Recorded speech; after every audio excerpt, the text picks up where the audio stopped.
všetci tí, ktorí pracujeme s klientami, vieme jedno veľmi dobre. Pokiaľ sa nevieme zorientovať sami v sebe a nemáme dostatočne jasno v sebe, veľmi ťažko môžeme mať jasno v niekom, kto je náš klient. Samozrejme, prax aj na život nám len to potvrdzuje, že musíme sa začať poznávať od detstva.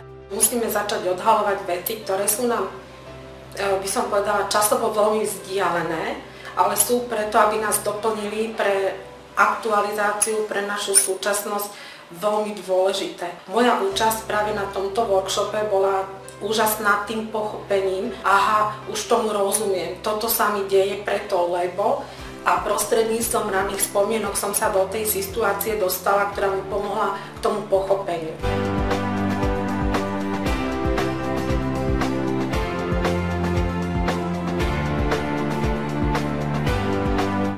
Odniesla som si práve to poznanie, že často keď pracujem a mám manželský pár a úplne mi samozrejme okrem toho, že ich počúvam, ide v hlave vlastný program mňa sebe samej a som s tým konfrontovaná, že som pochopila.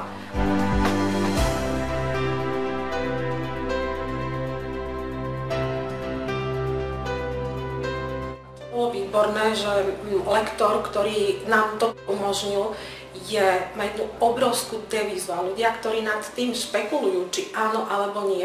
Moje vrelé odporúčanie je práve preto intenzívne, že zažiť tohoto lektora sama je úžasné v tom, že je to človek, ktorý k nám prichádza z inej kultúry, z iného prostredia. Jeho prezentačné schopnosti sa naozaj veľmi odlišujú od tých, ktoré máme my. Je neskutočne otvorený, spontánny, hravý.